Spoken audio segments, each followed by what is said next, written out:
आदाब, नमस्कार, अस्सलाम वालेकुम नाज़रीन। पल पल न्यूज के न्यूज रूम से मैं हूं आपके साथ नदीम अकरम। पॉपुलर फ्रंट ऑफ इंडिया को लेकर के तमाम अपडेट जो है लगातार सामने आ रही है, पर गोदी मीडिया अपने ही शब्दों के जाल में फंसता हुआ दिखाई दे रहा है। जहां एनआईए ने आरोप लगाया है, पर यह आरोपी मान करके इनका बस चले तो पॉपुलर फ्रंट ऑफ इंडिया के जितने भी लीडर और सदस्य गिरफ्तार हुए हैं तो माइलॉर्ड बन करके खुद ही फैसला सुनाने का काम भी ये गोदी मीडिया के एंकर कर देंगे। जहां पहले ये गोदी मीडिया बोलता हुआ दिखाई दिया कि साहब भारतीय जनता पार्टी को बड़ा खतरा था, देश के प्रधानमंत्री जी को खतरा था, देश के गृह मंत्री जी को पॉपुलर फ्रंट ऑफ इंडिया से खतरा था, इसलिए ये शिकंजा कसा गया है। और अब जो दलीलें गोदी मीडिया देने पर लगा हुआ है कि एनआईए ने बड़ा खुलासा किया है कि राष्ट्रीय स्वयंसेवक संघ का दफ्तर जो है वो निशाने पर था, आरएसएस के बड़े लीडर जो हैं वो निशाने पर थे। अभी तक क्लियरिफिकेशन गोदी मीडिया ही नहीं दे पाया है कि असल में किसको लेकर के बातें बोलनी है, क्योंकि जहां देखा जा रहा है कि लीडरों की गिरफ्तारी हुई है तो लोगों का गुस्सा पीएफआई के सदस्यों का फूट रहा है। जहां ये दिखाने की कोशिश की जा रही है कि आरएसएस के तमिलनाडु दफ्तर पर 3 दिन के अंदर तीसरी बार हमला किया गया, जहां पेट्रोल बम फेंके जा रहे हैं, तो वही गोदी मीडिया कह रहा है कि आरएसएस के बड़े लीडर जो हैं वो निशाने पर थे। तो वही मध्य प्रदेश के पीएफआई के प्रदेश सचिव का परिवार ये साफ तौर पर कह रहा है मीडिया बंधुओं से कि आप और सरकार एनआईए, ईडी, आरएसएस की कठपुतली बन चुकी है। किस तरीके से तमाम चीजें सामने आ रही है, एक बार इस पूरी रिपोर्ट पर नजर डालते हैं। तमिलनाडु में राष्ट्रीय स्वयंसेवक संघ यानी आरएसएस कार्यकर्ताओं को निशाना बनाया जा रहा है।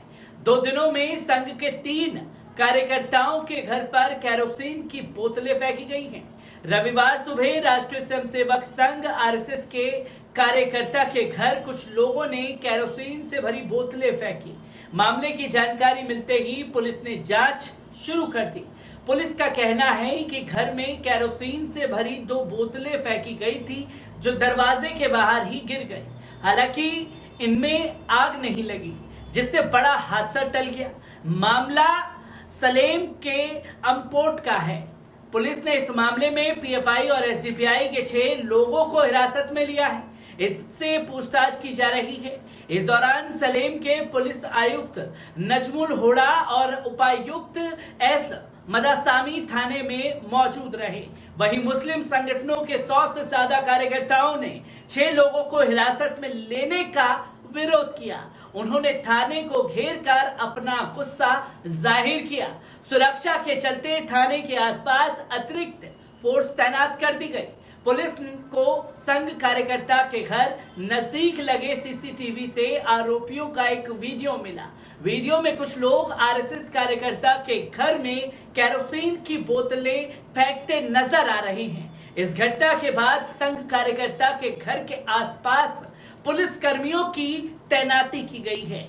इसके साथ ही तमिलनाडु पुलिस ने हिंसक गतिविधियों में शामिल लोगों के खिलाफ एनएसए के तहत मामला दर्ज करने की चेतावनी भी दे दी है। इससे पहले शनिवार शाम को तमिलनाडु के मदुरै पटनाटी इलाके में ऐसा ही मामला सामने आया था। यहां अज्ञात शख्स ने आरएसएस नेता के घर पर 3 पेट्रोल बम फेंके। ये घटना सीसीटीवी में कैद हो गई थी। शनिवार को चेन्नई के पास तांबरम में आरएसएस नेता के घर पर पेट्रोल बम फेंका गया था।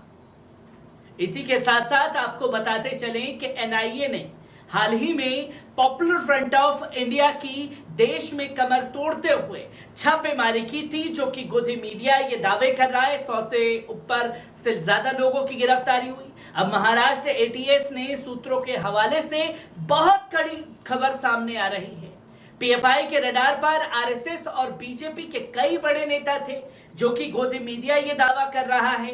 कल तक एनआईए की इसमें एंट्री थी, अब एटीएस की एंट्री हो चुकी है। तो वहीं पीएफआई के निशाने पर था नागपुर हेडक्वार्टर। सूचना मिली है कि पीएफआई देश में आरएसएस और बीजेपी के बड़े नेताओं पर हमला करना चाहता था। इसके अलावा पीएफआई के सदस्यों ने आरएसएस के दशहरा के दिन होने वाले पथ संचलन की जानकारी भी जुटाई थी। पिछले हफ्ते ही केंद्रीय जांच एजेंसी सीआरपीएफ और राज्य एटीएस ने पूरे देश के 10 राज्यों में पीएफआई से जुड़े लोगों पर छापेमारी कर सैकड़ों लोगों को गिरफ्तार किया था। उधर प्रदेश में सुरक्षा एजेंसियों ने खुलासा किया है कि पीएफआई प्रदेश में अपनी बड़ी जड़ें जमा रहा है। उसने सदस्यों की संख्या बढ़ाने के लिए एक विशेष योजना भी शुरू की है। एजेंसियों के मुताबिक पीएफआई लोगों को खुला ऑफर देता है कि पैसों के दम पर हिंदू युवतियों को धर्म बदलवाओ। इसके अलावा धर्मांतरण कराने वाले लोगों को रोजगार, पैसा और मकान सब कुछ दिया जाएगा, जो कि गोदी मीडिया लगातार ये दावे करता हुआ दिखाई दिया। इसके साथ ही दुकान खोलने के लिए पूरा इंतजाम कराया जाता है। सुरक्षा एजेंसियों के मुताबिक पीएफआई के सदस्यों ने काकोरी, लखनऊ, बाराबंकी सीमा पर कुर्सी गांव में प्रशिक्षण शिविर लगाया था, जहां पर लोगों को लव जिहाद, धर्मांतरण करने के तरीके के बारे में जानकारी दी गई थी। साथ ही ऐसा करने वालों को संस्थान की तरह से इनामी योजनाओं के बारे में बताया गया। लखनऊ में पिछले दिनों गिरफ्तार उमर गौतम धर्मांतरण कराता था। वे एसडीपीआई का सक्रिय सदस्य होने के साथ साथ हल हरम एकेडमी का उपाध्यक्ष भी था।